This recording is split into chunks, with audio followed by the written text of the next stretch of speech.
ये शायद अमेरिका और रशिया के बीच 20वीं सदी का टेक्नोलॉजिकल और आइडियोलॉजिकल दोनों रूपों से सबसे प्रसिद्ध शांति युद्ध था, जब दोनों ही देश चांद पर इंसानों को भेजने की रेस में जुटे थे। लेकिन आखिरकार इस रेस में जीत यूनाइटेड स्टेट्स की ही हुई।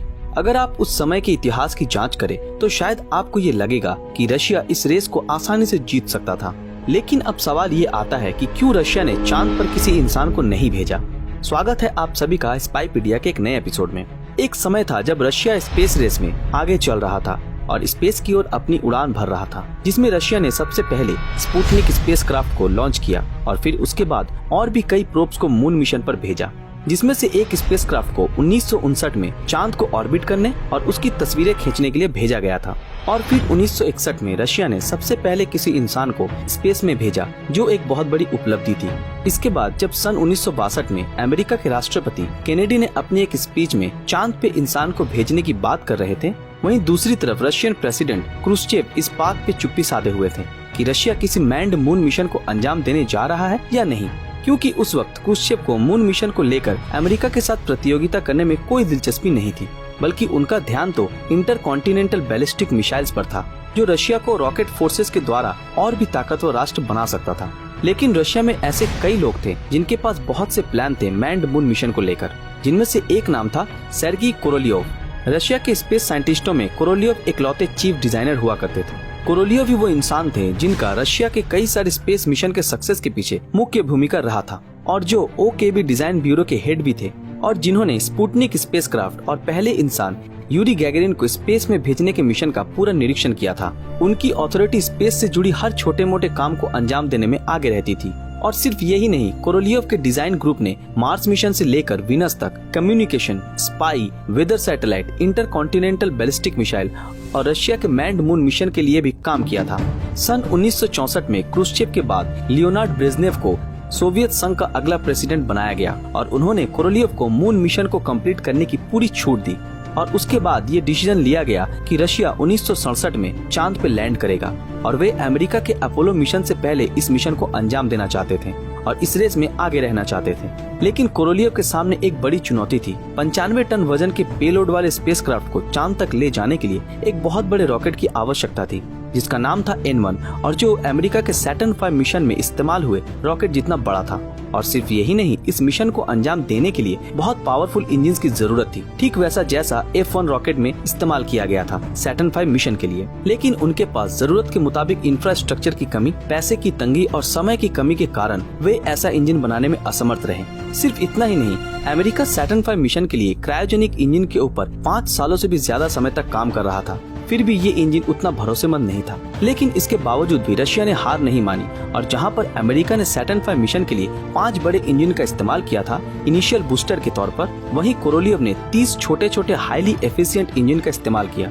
और जिन्हें इस तरह सजाया गया कि 24 छोटे इंजन को एक गोलाकार वृत्त की तरह और 6 छोटे इंजन को ठीक सेंटर में अरेंज किया गया।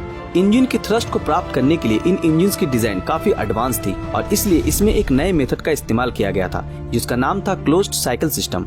अमेरिकन्स को इस क्लोज्ड साइकिल सिस्टम के बारे में पहले ही मालूम था, पर वे ऐसा मानते थे कि ये प्रोसेस बहुत ही कठिन और साथ ही साथ बहुत ही खतरनाक है, और इसका high pressure, high temperature oxygen method engine को जलाकर खाक कर सकता है। और इसी डर से अमेरिकन्स ने ज्यादा भरोसेमंद पर कम एफिशिएंट ओपन साइकिल सिस्टम वाले इंजन्स का इस्तेमाल किया, जो आकार में काफी बड़े थे। लेकिन जैसे ही सोवियत संघ इन नए इंजन्स की टेस्टिंग शुरू करता, ठीक उसी वक्त 1966 में कोरोलियोव की एक रूटीन ऑपरेशन के दौरान मौत हो गई, और रशियन स्पेस एजेंसी को एक बहुत बड़ा धक्का लगा। इसके अलावा भी सोवियत संघ के पास इन 30 इंजन्स को एक समय में परीक्षण करने की सुविधा मौजूद नहीं थी, ताकि इन इंजन्स को रॉकेट में जोड़ने से पहले टेस्ट किया जा सके। इसके अलावा इतने सारे इंजन्स और रॉकेट्स को एक साथ बाइकोनूर लॉन्च कॉम्प्लेक्स तक एक साथ ले जाना मुमकिन नहीं था। इसलिए पूरे रॉकेट सिस्टम को कई सारे सेक्शंस में खोलकर रेलवेज की मदद से लॉन्च पैड तक ले जाया गया और फिर उन टुकड़ों को जोड़ा गया। इसका मतलब ये था कि लॉन्च के वक्त भी इस N1 रॉकेट के ऊपर काम जारी था, और ये इस मिशन के फेलियर के चांसेस की तरफ इशारा कर रहा था। रशिया ने 14 लॉन्चेस का प्लान किया, जिसमें शुरुआती 12 लॉन्च बिना इंसान के और आखिरी के 2 मिशन चांद की ओर इंसानी मिशन था।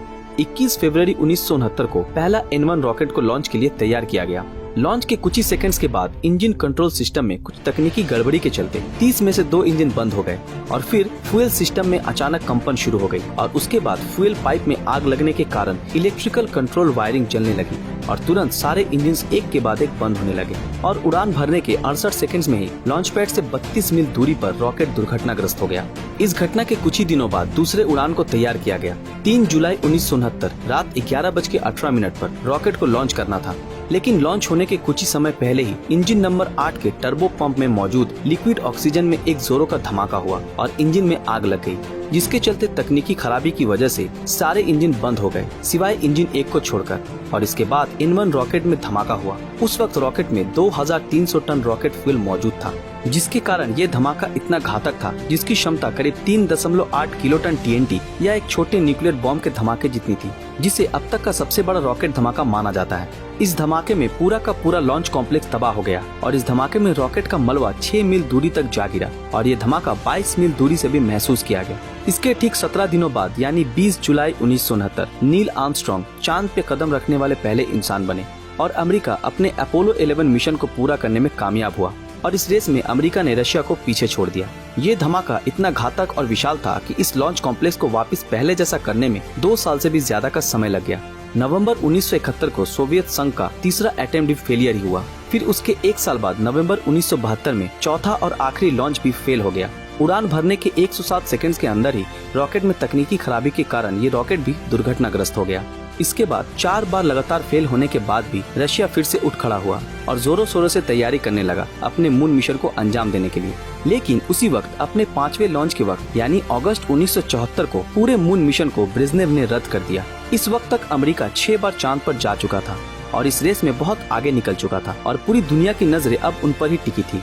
रशिया के इस 5वें लॉन्च को रद्द करने के पीछे का कारण ये माना जाता है कि अगर ये लॉन्च सक्सेसफुल हो भी जाता तो फिर भी उनका वो सपना जो सबसे पहले इंसान को चांद पर भेजने का था और अमेरिका को हराना था, वो तो बहुत पहले ही टूट चुका था और यही वजह थी कि इस मिशन को रद्द कर दिया गया। दोस्तों, तो यही कुछ छोटे बड़े कारणों की वजह से और कुछ पॉलिटिकल इश्यूज की वजह से रशिया आज तक किसी इंसान को चांद पर भेजने में नाकामयाब रहा है। लेकिन देखना ये है कि आने वाले दिनों में क्या रशिया अपना ये अधूरा सपना पूरा कर पाता है या नहीं। दोस्तों, आज के लिए बस इतना ही। इस बारे में आपकी क्या राय है हमें कमेंट में जरूर बताएं। आज की हमारी ये वीडियो आप लोगों को पसंद आई हो तो इस वीडियो को लाइक और शेयर जरूर करें। अगर आप ऐसी और वीडियो देखना चाहते हो तो हमारे इस चैनल को सब्सक्राइब करके बेल आइकन ऑन कर दें। तो मिलते हैं आपके साथ अगले वीडियो में, तब तक के लिए अलविदा।